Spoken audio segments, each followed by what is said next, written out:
It's the book club for kids. It's the book club for kids. It's the book club for kids. It's the Book Club for Kids podcast. Hi, I'm Kitty Felde. More than 100 million people have fled violence and persecution around the world. But that's just a number. Who are these refugees? Meet Omar. You and Hassan could spend your entire lives in this refugee camp. Then what? Spend my whole life here? That thought was depressing. That's our celebrity reader, Matthew Saltmarsh from the UNHCR, the United Nations High Commissioner for Refugees. The graphic novel is When Stars Are Scattered by Omar Mohammed and Victoria Jamieson. It's based on a true story. I always wanted to share my story. You read it and you're like, whoa, this actually happened. Like, this is very eventful and, like, hard. And, like, you can't believe that actually happened to somebody. That's one of our readers from Dorothy Hamm Middle School in Arlington, Virginia. And this is the Book Club for Kids, the show where kids talk about books. We'll tell you how you can be on the show a little later on, but first, let's meet our readers. Hello, my name is Karen. Hello, my name is Elshade. Hello, my name is Samantha. Hello, my name is Peyton. Hello, my name is Amara, and we're all 8th graders in Dorothy Hamm Middle School in Arlington, Virginia. What's this book about?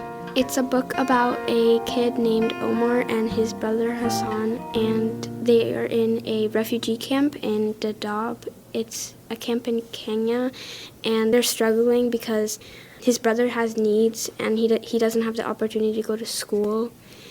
And he gets the offer to go to school by a man named Salon, I think. And he doesn't know if he wants to take it because he wants to take care of his family and his brother. Well, how did Omar and his brother end up in that refugee camp? Where were they from? What was going on? They were from Somalia, and they had, like, a civil war between, like, in their home country. And while they were, like, little kids, like, I think it was Omar, they like, in the farm, and their dad was, like, stopped by the soldiers, and I think they murdered him. And then their mom told them to run away, and they went to their neighbors. And then they went, like, walking, like, from out of Somalia into Kenya. Let's describe Omar. What's he like? Omar, he's very smart. He cares a lot about his education, and I could say he's very caring just on how he cares for his brother, and he's a very loving person. He returns the love. And we talked about his brother. What's going on with him? He can't really talk. He only says, I think it's pronounced Hoyo. It means mom. And he also has, like, a lot of seizures, but Omar can't get the health care he needs. So he has to, like, watch over him all the time. Describe this refugee camp. Well, there's not a lot of food because they only get food, like, every 15 days, I'm pretty sure. It's really hard for them because, like, not a lot of the kids can, like, have the opportunities that we have, and they, like, sleep in tents and they don't have real beds. But everybody there loves each other, so. There were a lot of what I always call telling details, little things that stick in my head. And the thing that stuck in my head was the story about when a lot of these people first arrived at the camp, they were given flour, but they didn't know what it was. And they thought it was dried milk, and they put water in it and gave it to the children, and they did not thrive. What stuck in your brain? What was the one thing that really kind of the detail that stuck in your brain about this book? In kind of the beginning of the book, Omar would talk about the nightmares he had about before he left Somalia, and he was seeing, like, they would call them, like, bandits, like, in masks and, like, with guns. And when they killed his father, he said he would, like, wake up and he would shout, like, Dad. And then it kind of, like, zoomed out into, like, all of the tents in the book, and it said, he was like, I guess I'm not the only one, and it was a bunch of people, like, screaming their families' names, and I thought that was, like, really sad. Like, a detail that stuck out to me was when you got your name on the list and people would be, like, so excited. Well, you better explain what the list is. Oh, they gave, like, families' names for interviews for you to be resettled into, like, America or Canada or something like that. And what stuck out to me was when Omar and Hassan got their names on the list and they went to their interview, but when they got back, it wasn't as happy, like, as they expected it to be. They were, like, really sad. And why?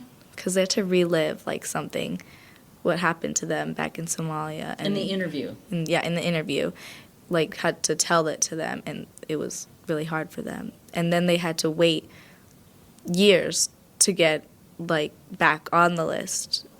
Not necessarily detailed, but one thing I liked that was in the book was the time skips, because it shows how, like, him and his brother, how they started off as, like, just walking around, like, they didn't really have anything to do, to, like, them going to school, and, like, it shows him progress, becoming a stronger person, like, he's willing to do certain things for his family, to strive for his education, and so.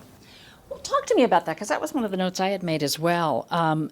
How does that work for you as far as shifting time stamps, I guess you could put them, in books? Is it hard to follow? Is it easy to follow? Does it help enhance the book? I feel like it's easy to follow depending on the type of details that you take into mind while you're reading the book. And it does kind of, did you say enhance? It enhances the book's, like, that part's significance of the book. It, like, a time jump could mean a lot, and then it might not in another part of the book, so.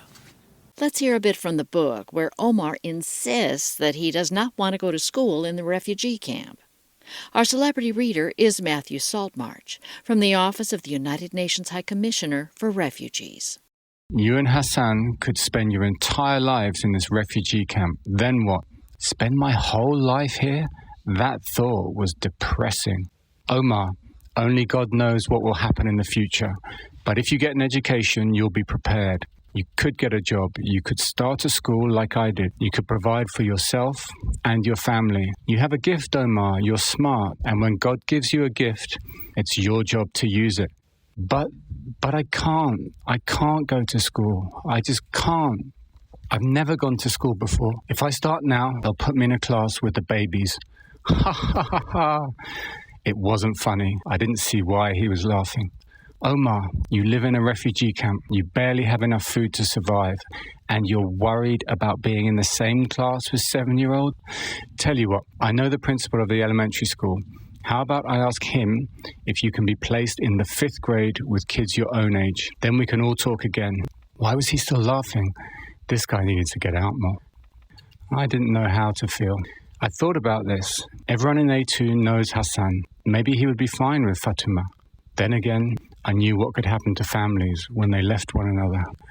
Well then, what about his seizures? Did Fatima tell you about them? She did.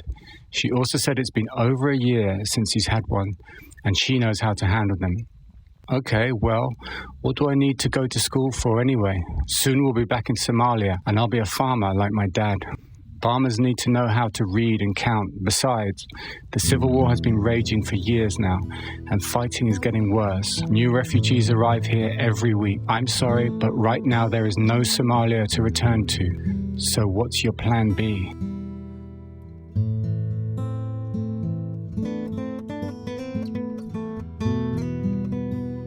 This is, I guess you could say, a fiction book based on fact, because it fills in blanks that the co-author couldn't quite get out of Omar.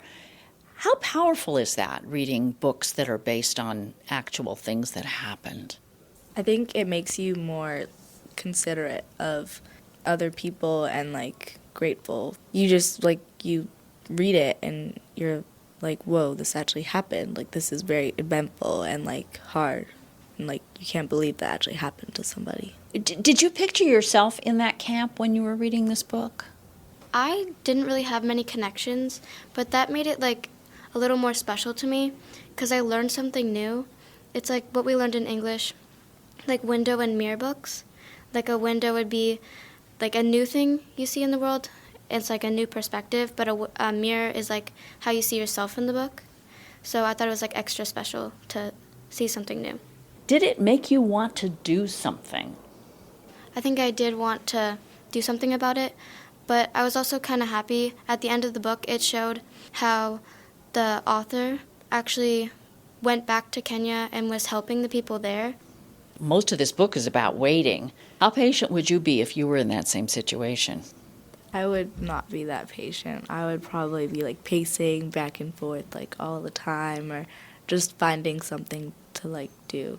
And Omar had like a bunch of chores, so that kept him occupied for a while. But like when it was summer break after that, after he was bored out of his mind, I would be like really bored and I have not really know what to do with myself, but like Omar, he found like the little things that were special to him and he focused on those to like keep going. And he also found like school, like to us might not be as special and it's like kind of annoying sometimes, but he felt like it was like the most special thing and he like learned a lot and he liked that. Oh yeah, I would definitely be like not patient. I would not be able to wait. If I was in that situation, I don't think I would be able to wait that long. I would have to, but like throughout times, like I'm pretty sure how Omar probably did, that he fell out of hope, but like how he did probably find ways for me to get back into finding hope and like staying occupied. You had mentioned little things that become important. Did it make you guys look at things in your own lives in a different way and compared to the way Omar would look at them? I mean, did you reevaluate maybe the things we take for granted in our lives? Like I said like earlier, I especially am like grateful for school now because Omar had to like wait and like get like supplies he couldn't get just to go to school. He got a notebook and pencil from someone who realized how smart he was. And we're not talking about a notebook laptop. No, like a paper and pencil. yeah, school, like especially, because I would always be like, come home and be like, I don't want to go to school tomorrow. And it's, yeah, and now I'm like, well, now I'm grateful that I have the opportunity to like learn these things. I would say like appreciate my family more because how like Omar and his brother didn't have a lot of time with their like family or their parents, and how it really made me like appreciate my mom or my dad even more. So does anybody have any questions for our writers, Omar Mohammed and Victoria Jamieson? How long did it take to write the book and like try to keep in every part of your life, like your childhood in there? So the way we started was I would come to Omar's office usually during lunch breaks or whenever he had time, and I would just take notes on what he was telling me. So I would take notes and do some drawings. And these would be very messy notes and messy drawings. It was just kind of a way for us to get to know each other and for me to get to know Omar's story. And I would make notes and then I'd have questions and then come back in 2 weeks or whenever and we'd talk about questions and, well, tell me about school, tell me about how you got food. These were all things I didn't know about. We did that for a long time. The next step for me as a graphic novelist was taking some of those stories and putting them in panel form. I was already thinking in images and trying to make sense of what's the beginning of the story, what's the end. It was kind of difficult because Omar, like you lived in the camp until you're around 18. So how do you take 18 years of experience and make a book? So we decided to focus it on around the age of 11, 12. And there are some flashbacks to when Omar and Hassan are younger and some chapters when they're older. But mostly it's around that 11, 12-year-old age. Was it like actually as hard as you described in the book to like live at a refugee camp and like have to take care of your brother every day? Because of the number of the refugees that came and the resources that were available to those refugees, it was never enough. But for me, then I have to choose. Should I stay with my younger brother who has intellectual disability, who only has me, and who needs 99.9% of my time, or should I think of my future and go to school? Then after, with the help of Tol Salan, whom you will see in the book, I was able to go to school. You know, that should not be a choice. Should I go to school or should I take care of my younger brother? It's not something that any child should face when they are 14 years old or they are 13 years old or when they are even younger than that age. But for me, it happened, but I'm very happy that I was able to overcome with the help of many wonderful people that work with those all non-profit organizations, including Judge World Service that I currently work with. UNHCR, Care International, Save the Children, and many organizations that do such wonderful job around the world. I wonder like what like inspired like you to write the book, or like since it can also like he could have kept it to himself, but he chose to like share it. So I wonder like what really inspired him behind it. Well, it's interesting because a lot of my other books I'd started with a story I knew I wanted to tell. Like I knew I loved roller derby, so I wanted to write a book about roller derby, and I had a sense of what the book would look like.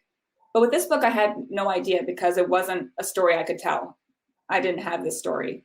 But I think I started this story with maybe just a curiosity and a question and just a desire to know more about, I started thinking about this book when the whole world was hearing about the Syrian refugee crisis. And I didn't know what to do. I didn't know how I could do anything. And I didn't know much about the situation. So I think I just started volunteering as a way to educate myself and to become more involved with my community. And so I think the book just kind of grew out of that. But it was different because I didn't know what the story was going to look like. I really had to meet Omar. We really had to work together for the story to come to be. And for me, as Vicky said, I always wanted to write a book. I always wanted to share my story as an educational to others who have no clue or maybe not understanding who those refugees are. Or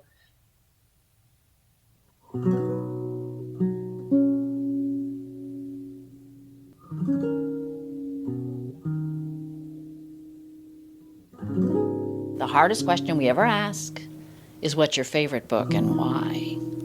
I think my favorite book is probably, I think it's a book by Karen McManus, and it's called One of Us is Lying, and it was like one of her books that I really liked, and I read almost her entire series. I just like really like mystery and those type of books, so I thought it was my favorite to read.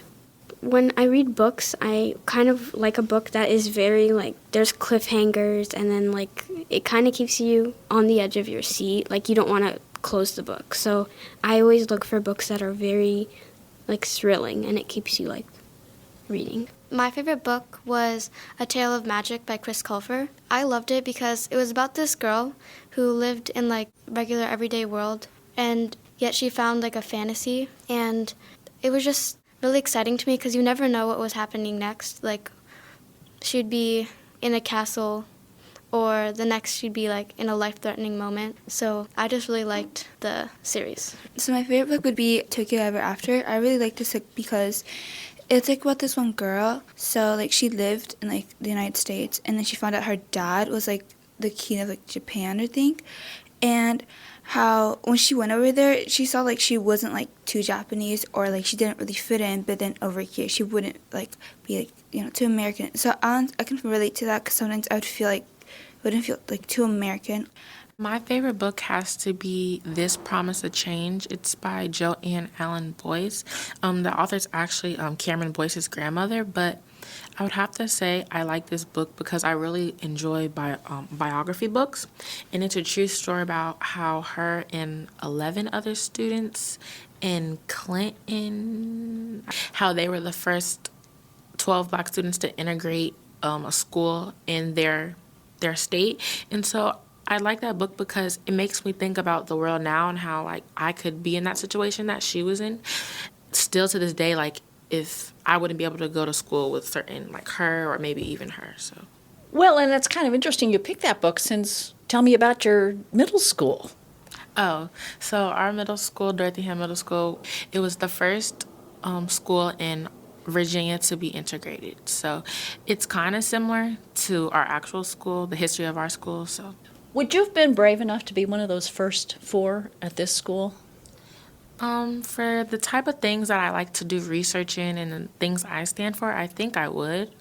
But I would have fears, like most people probably. My favorite book is Killer Instinct. It's about this girl who's really into solving like cases or like mysteries or whatever. And there's murders happening, and she like goes on this adventure or whatever to like find the murderer, and it has a really like good plot twist. So Well, what about you, Matthew Saltmarsh? What is your favorite book? Sophie's World is a novel by the Norwegian writer Jostein Gardner. It was written more than 30 years ago and was one of my favourite books when I was a teenager. It takes interesting concepts around philosophy and who we are as humans and puts it in a format that is accessible for both children and adults. The book begins with Sophie Amundsen, a Norwegian teenager, being introduced to the history of philosophy in a letter from an unknown philosopher. He tries to draw her into studying philosophy by asking her, "Who are you?" Sophie then becomes a student of the old philosopher who teaches her about the history of philosophy, and the book also becomes a mystery. And before you go, Matthew, would you tell us just a bit about the UNHCR? UNHCR is part of the United Nations. We're a global organisation trying to save lives, protect rights, and build a better future for those people who have been forced to flee their homes because of conflict and persecution. Refugees have had to flee their country to save themselves. They've had to cross a border and they've left their country. They're protected by international law and they mustn't be returned home until it's safe for them to do so.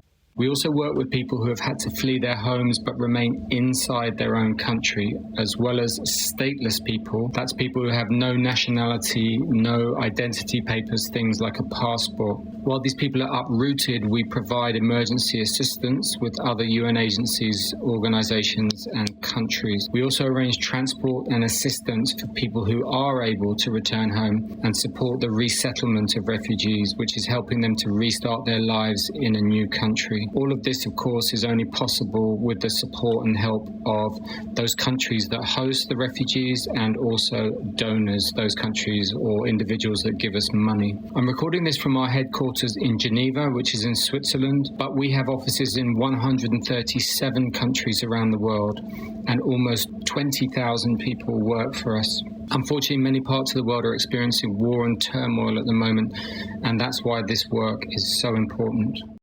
If you'd like more information about the United Nations work with refugees, we will have a link in the show notes and at the website, bookclubforkids.org. The bookclubforkids.org website is also where you will find a list of everybody's favorite books and information about how you can star on a future podcast. Thanks this week to producer Chad Francis. Brandon Baker composed our theme with additional music from Andrew Walton. Emma Steinkellner designed our logo. Thanks to our writers, Omar Mohammed and Victoria Jamieson, and our celebrity reader, the UNHCR's Matthew Saltmarsh. And thanks to our readers this week, Karen, Elsheva, Samantha, Peyton, and Amara, and their teacher, Beth Sanderson from Dorothy Hamm Middle School in Arlington, Virginia. And special thanks to Politics and Prose for sharing the audio of our authors. We have a free newsletter for teachers, parents, and librarians full of free tips about how to turn kids into lifelong readers. You can sign up at the website, bookclubforkids.org. And do tell a teacher or a librarian about the Book Club for Kids. It's a great alternative to screen time, and it's an opportunity for young students to be podcast stars. Oh, and if you like the show, do leave us a review wherever you listen. It really helps others find the show. And by the way, the makers of Book Club for Kids have created a very different kind of podcast dedicated to civics education. It's a mystery story about the 10-year-old daughter of a congressman who solves those mysteries on Capitol Hill, and it's called The Fina Mendoza Mysteries, available now wherever you listen to podcasts. I'm Kitty Felde. Thanks so much for listening.